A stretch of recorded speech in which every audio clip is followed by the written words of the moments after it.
What up, man? It's your man, Mr. Martin 405. We're back with another video, and it's been a minute since I've been in it. Pretty much talking about since I've been in front of this camera. Y'all know what I'm talking about. Anyway, man, I had a little bit of a run-in with this car, man. Like I said, y'all seen the previous videos. If you haven't, go check them out. You know what I mean? Hitting up these car shows, and you know what I mean, finally seeing everything come together. You know what I mean? Seeing my vision actually starting to take shape. So with that being said, man, I was able to hit, I want to say 2 car shows. My joint been sitting ever since. It's been sitting ever since because this damn anti-theft system. So if you got a C4, and really, you know what I mean, it's not exclusive, you know what I mean, to the C4. There's plenty of cars that had this VAT system, which is basically a vehicle anti-theft system, which they shortened it up to VATs and whatnot. But there's plenty of cars that they did that system on several different years. In my case, it ran from 80, of course, C4 ran from 80, I want to say 85 to 96, if I'm not mistaken. But they used that system in a bunch of different cars. You can jump on YouTube, do your search, and it's all over the place, man. Buicks, it's a GM issue.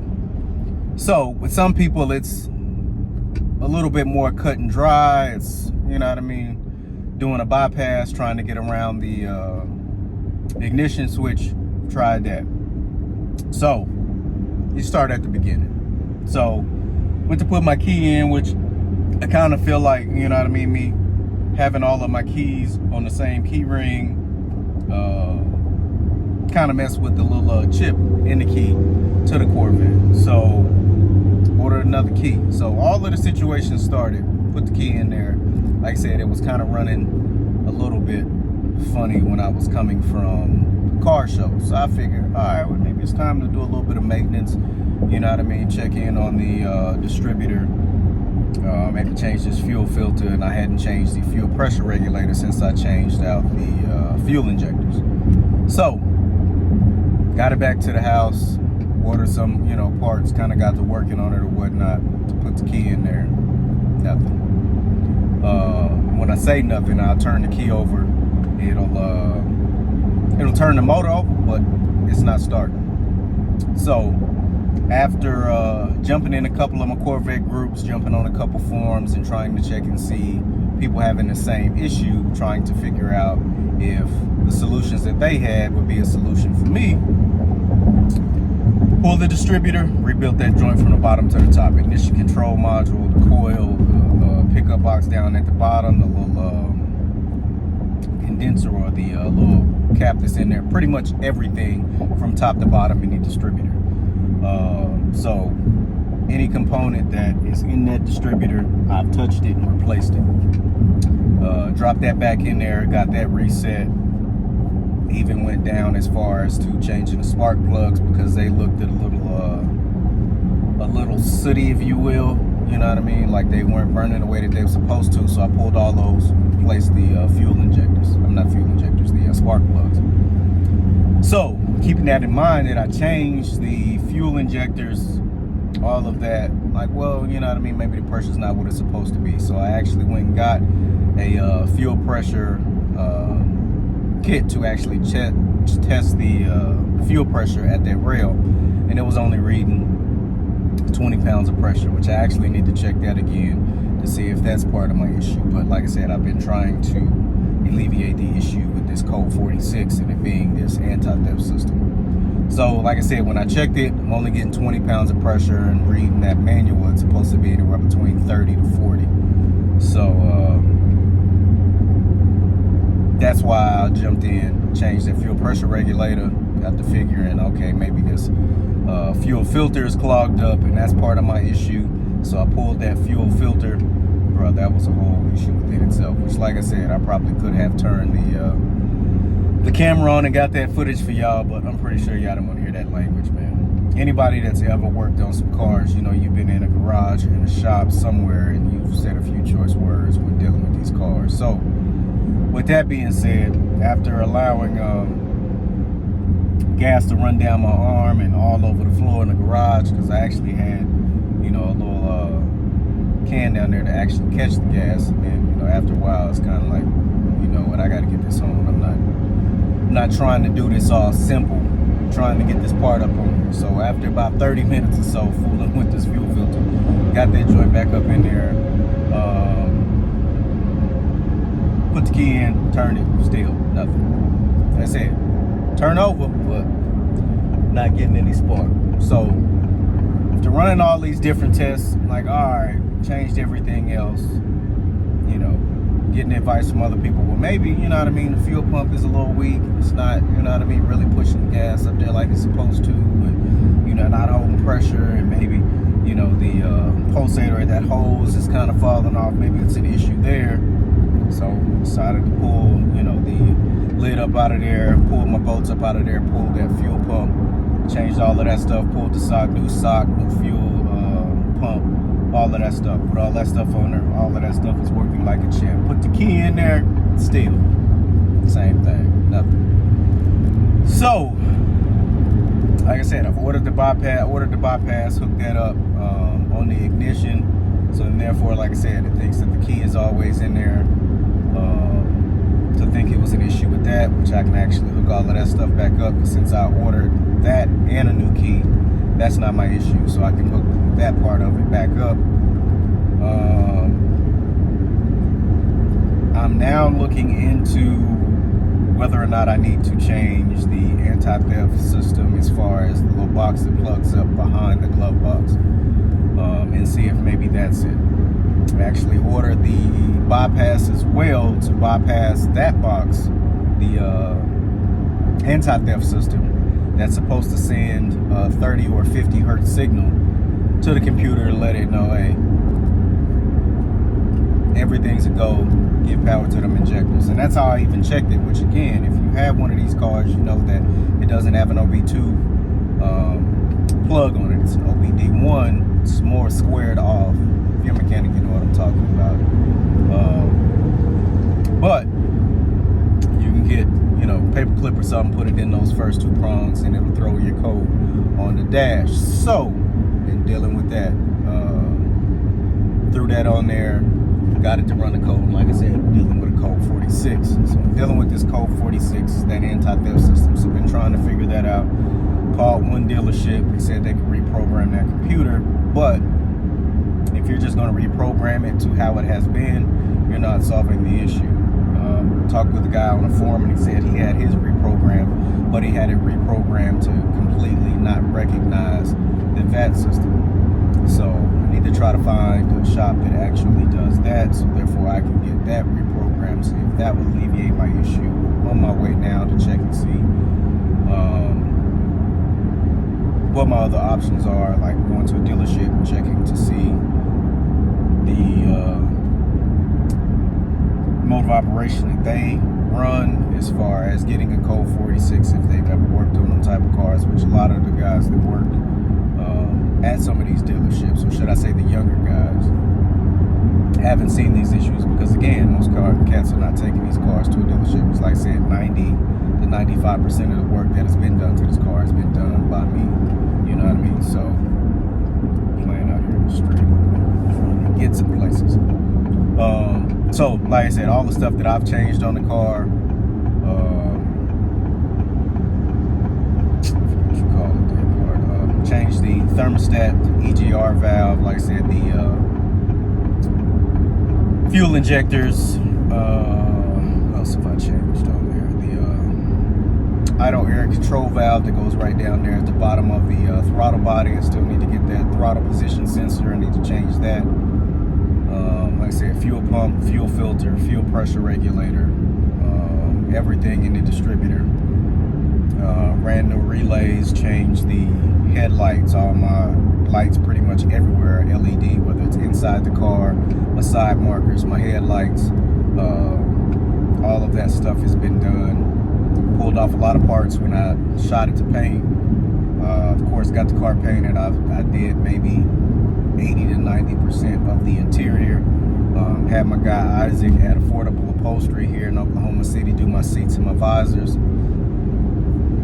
So, like I said, most of the stuff that's been done to the car has been done by me.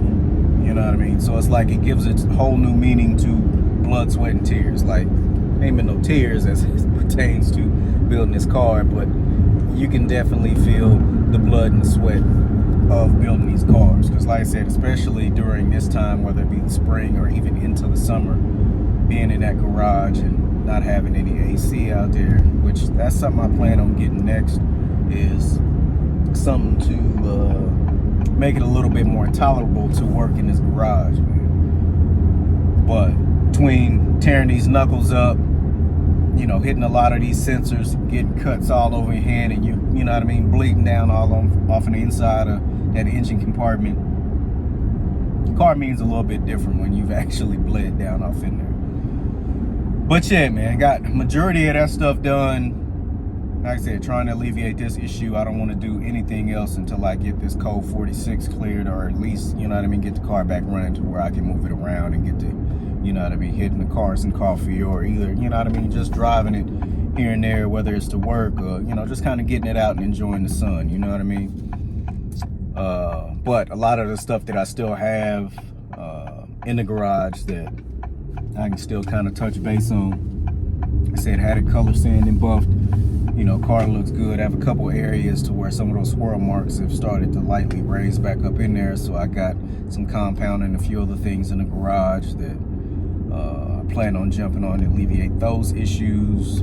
I've had that dual action polisher for a minute, just ordered new pads and all of that. But again, I don't want to do all that if, again, I can't move the car. So all of that stuff has been sitting. I still have other parts in there that I still need to put on there, but I haven't looked to get those done again if the car's not running. Upper and lower ball joints, shocks all the way around. Like I said, man, I got parts all over the place waiting to be put on. But I thought I would jump back on here, man, give y'all an update for people who have tuned in and checked out the car. Like I said, we'll be back in the streets here before long.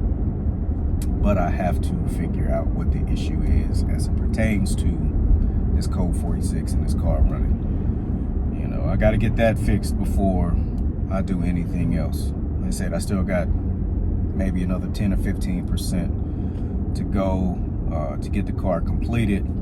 I still need to stop back into a shop, get a box built that goes in that storage compartment, to drop that 8 down in there. I still have to order my 5-channel lamp that's gonna run everything, my 8-inch sub, as well as 6x9s in the back, the 6.5s in the doors, and the 4-inch speakers that I installed into the dash. So audio still needs to be done. I have a alarm that I still need to order, throw that on there, so that still needs to be done. Like I said, it's probably about another 15% of stuff still needs to be done. A few touch-ups on the outside, the inside. Like I said, I plan on looking at changing the brakes and the rotors, looking at the slotted and drilled rotors, putting, you know, new brakes and stuff like that on there. So we still have a few things left to do, man. Get back to the house, get a little bit of footage of the car so y'all can check it out if you haven't seen it already. But yeah, man, just giving a slight update. I know it's been about a month, if not a little bit longer, since I've dropped the video, put out any info on my progress and where I'm at, man. So get back with y'all when I get to the house, put some gas in this car, and I'll be back with y'all. All right, man, so as y'all can see, sitting in here looking good, but no place to go. A little dusty in here. Definitely need to get it to the car wash, knock some of this dust off, wipe it down some. Yeah, see what's happening.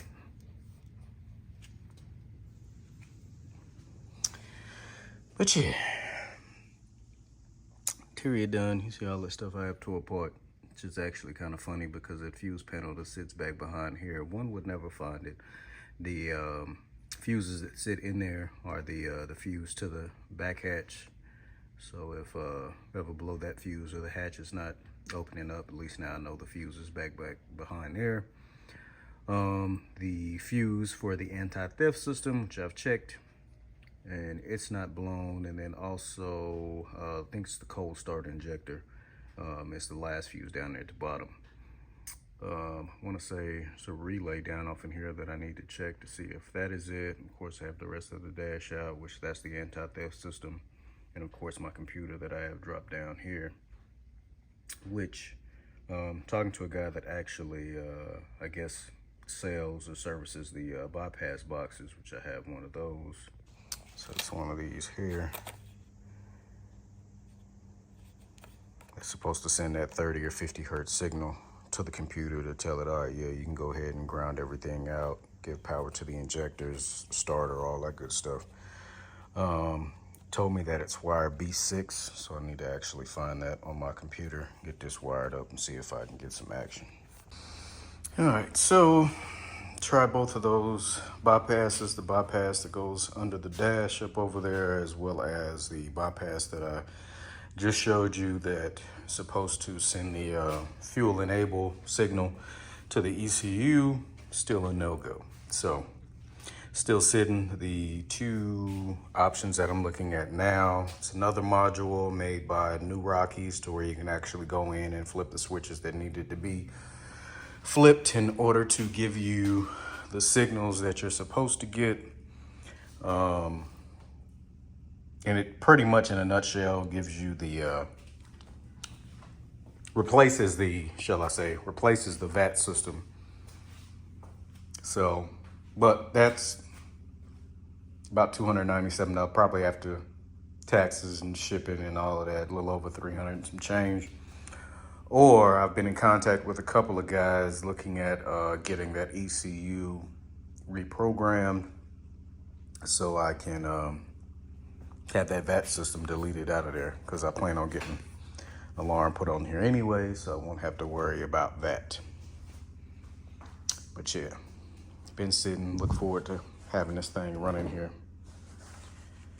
in the next week or so. So till the next video, man. Appreciate y'all. Till the next video. Peace.